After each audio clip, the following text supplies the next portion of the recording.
Hi! Ah, welcome again. Oh, after a long time, after a long break. Meron nagpagawa sa atin. Parang yung cooking table. Oo, gas range table. Ito, gawin ko raw. Lagyan ko ulit ng paa.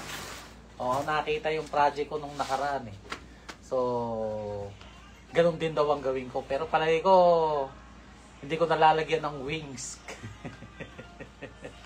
Nakita niyo yung dati may wings, di ba? Kaya ito yung project ko ngayon eh. May ginagawa kong maliit na rack. Para sa loob naman ito.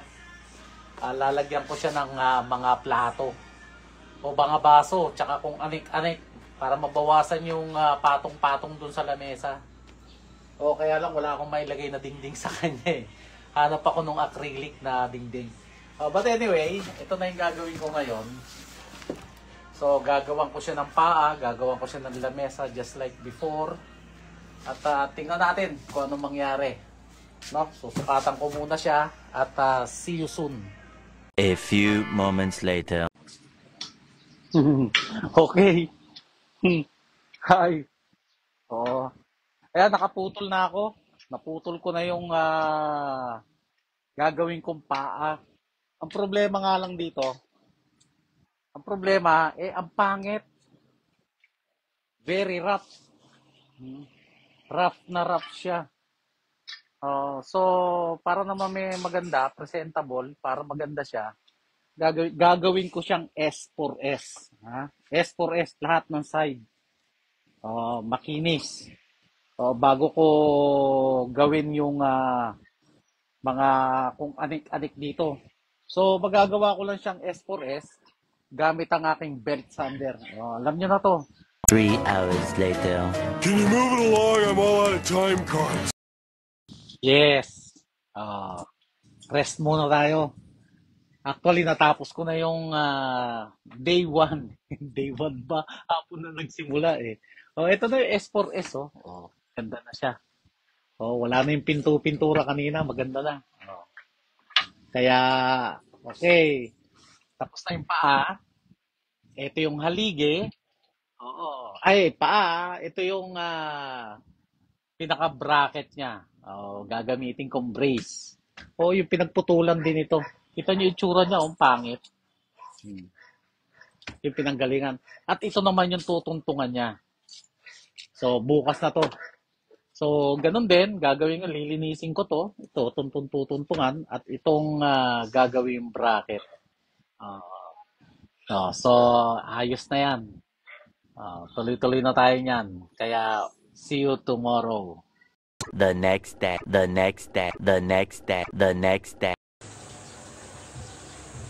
Oh yes, good morning. Ating day 2.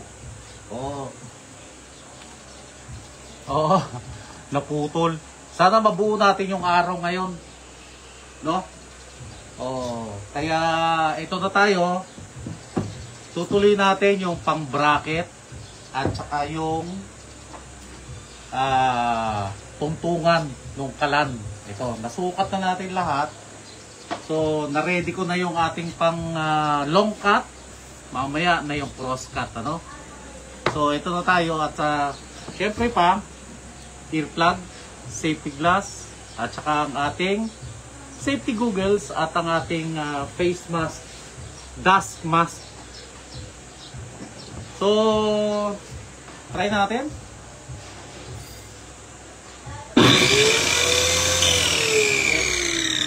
Okay. At ang ating pusher. Pusher, no? Let's go para sa ating first cut of the day.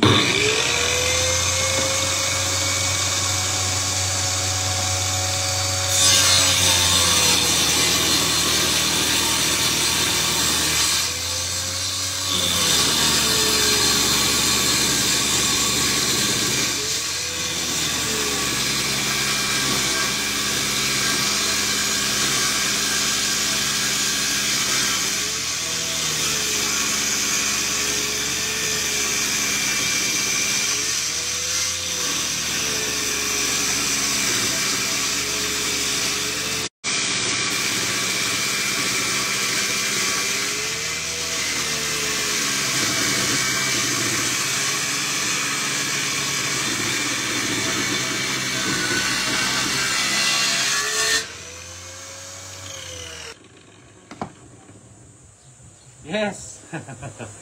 Okay, that is our first cut of the day. Kaya so ituloy na natin to next time.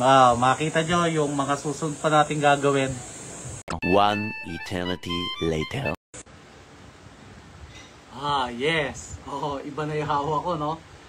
Dahil wala naman siyang cheche boreche. Basta plain na lamesa lang. Madali siyang natapos. Ito nakabaliktad siya. Ang ginagawa ko ngayon ay stain varnish. Stain varnish lang ito. Hindi siya tunay na varnish, kundi pang stain lang siya. Para mawala yung mga mga puti-puti at kung ito varnish. So ito yung tinatawag na stain varnish. So nilagyan ko lang ng stain para naman mawala yung kulay ng kahoy or yung kulay ng plywood. At least maski papano, no? So pakikita ko sa inyo. Ayan yan, ayan. So nakabaliktad siya. Ayun yung ibabaw. So para mas madaling mag-varnish, unahin syempre yung ilalim. Ganyan talaga pag kami ginagawa, no? Kailangan systematic para hindi mahirap gumawa, no? Eventually. Yes. Iba na yung hawa ko, no? Dahil wala naman siyang cheche boreche. Basta plain na lamesa lang. Madali siyang natapos. Ito nakabaliktad siya. Ang ginagawa ko ngayon ay stain varnish. Stain varnish lang ito. Hindi siya tunay na varnish, kundi pang stain lang siya. Para mawala yung mga mga puti-puti at kung ito varnish. So ito yung tinatawag na stain varnish. So nilagyan ko lang ng stain para naman mawala yung kulay ng kahoy or yung kulay ng plywood. At least maski papano, no? So pakikita ko sa inyo. Ayan yan, ayan. So nakabaliktad siya. Ayun yung ibabaw. So para mas madaling mag-varnish, unahin syempre yung ilalim. Ganyan talaga pag kami ginagawa, no? Kailangan systematic para hindi mahirap gumawa, no? 6 hours later. This is it. Yan na siya. Ito na yung project natin. Diba? Yan. Diba?